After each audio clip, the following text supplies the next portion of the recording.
Fight for ST reservation স্লোগানকে সামনে রেখে জেলা শাসককে ডেপুটেশন দিলেন পশ্চিমবঙ্গ আদিবাসী কল্যাণ সমিতি বাঁকুড়া জেলা কমিটির সদস্যরা। বুধবার বৃষ্টিকে উপেক্ষা করেই বাঁকুড়া শহরের ভৈরবস্থান মোড় থেকে মিছিল করে জেলা শাসকের দপ্তরের সামনে পৌঁছে বিক্ষোভ কর্মসূচিতে অংশ নেন ওই সংগঠনের সদস্যরা। উল্লেখযোগ্যভাবে এদিনের এই কর্মসূচিতে আদিবাসী সমাজের ছাত্রছাত্রীদের উপস্থিতি ছিল চোখে পড়ার মতো। আমাদের এই কর্মসূচি চলবে। আমরা এই কর্মসূচি প্রেসিডেন্ট পেয়েছি গঙ্গাধর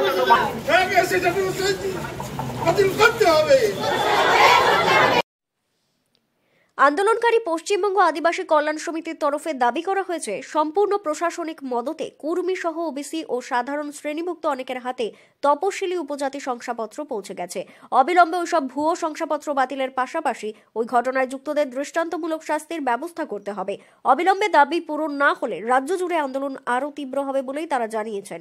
সাংবাদিকদের মুখোমুখি হয়ে পশ্চিমবঙ্গ আদিবাসী কল্যাণ সমিতির কেন্দ্রীয় সম্পাদক মণ্ডলীর সদস্য নিবারণ কিস্কু বলেন, আজকে এই জলে ভিজে বৃষ্টিতে যেভাবে এই আপামর আদিবাসীরা এসেছে একেবারে প্রত্যন্ত প্রান্ত থেকে, তো এই যে আজকের একটা আশার একটা জোয়ার, এর মূল কারণ হচ্ছে আজকে পশ্চিমবাংলার বিভিন্ন প্রান্তে আমরা দেখতে পাচ্ছি এমন কিছু সাসপিসিয়াস আদিবাসী সার্টিফিকেট বের হচ্ছে যেগুলো অ্যাজ এ আদিবাসী হিসেবে আমরা আদিবাসী হিসেবে ঘোরতরভাবে চ্যালেঞ্জ করতে পারি, দৃঢ়তার সঙ্গে বলতে পারি যে এই সমস্ত যে ফেক সার্টিফিকেটগুলো তৈরি হচ্ছে, যে টাইটেলগুলো, যে পদবিগুলো দিয়ে সার্টিফিকেট তৈরি হচ্ছে, এগুলো কোনো মতেই আদিবাসী হতে পারে না।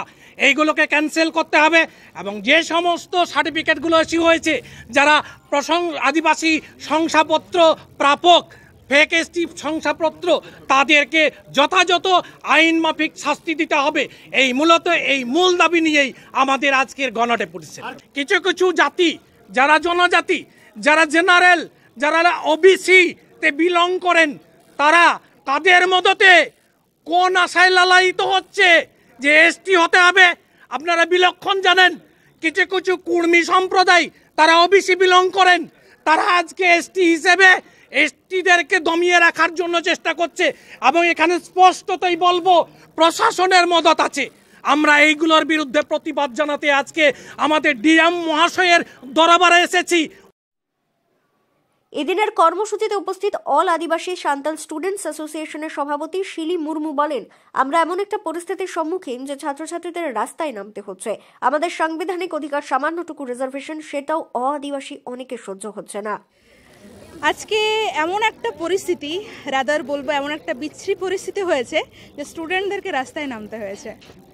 আমাদের সাংবিধানিক অধিকার রিজার্ভেশন, সামান্যটুকু রিজার্ভেশন, সেটাও কিন্তু যারা আদিবাসী তাদের দেখে সহ্য হচ্ছে না। সেটাকে খর্ব করার জন্য অলরেডি উঠে পড়ে লেগেছে। আমাদের বিশ্ববিদ্যালয়ে হোক, আমাদের মেডিকেলে হোক, আমাদের চাকরি ক্ষেত্রে হোক, সমস্ত জায়গায় দেখা যাচ্ছে যারা রিয়েল এসটি তারা নেই, শুধুমাত্র ফেক এসটিদের নাম। তাহলে আজকে এই ফেক এসটি সার্টিফিকেটগুলো আসছে কোথার থেকে, এগুলো ইস্যু হচ্ছে বা কী করে, এগুলো অ্যাপ্রুভাল পাচ্ছে কি করে, সেই দাবিতেই সেগুলোকে যাতে ডিসমিস করে দেওয়া হয়, সেই দাবিতেই আজকে আমরা রাস্তায় নেমেছি।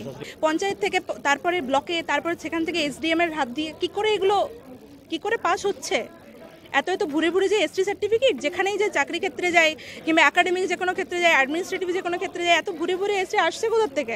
অবশ্যই প্রশাসনিক মদত আছে, তাই না? ততদিন না পর্যন্ত কাজ হবে ততদিন আমরা আমাদের আন্দোলন জারি রাখবো। And just wait and watch আমরা কী করতে পারি অ্যান্ড কী না করতে পারি। একদম যতদিন না পর্যন্ত আমাদের আন্দোলন সাকসেসফুল হচ্ছে ততদিন পর্যন্ত আমরা আন্দোলন চালিয়ে যাব আর বিরাট মাত্রায় এটাকে নিয়ে যাব। আমাদের কি অসুবিধার মধ্যে পড়তে হচ্ছে? আমাদের যে 6% কনস্টিটিউশনাল রিজার্ভেশন, সেটা তো আমাদের জন্য অ্যালোটেড, তাই না?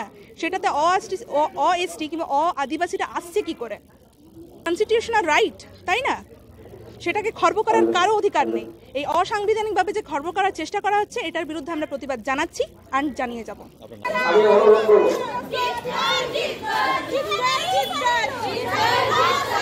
রিপোর্ট, দক্ষিণ বাঁকুড়া দর্পণ, বাঁকুড়া।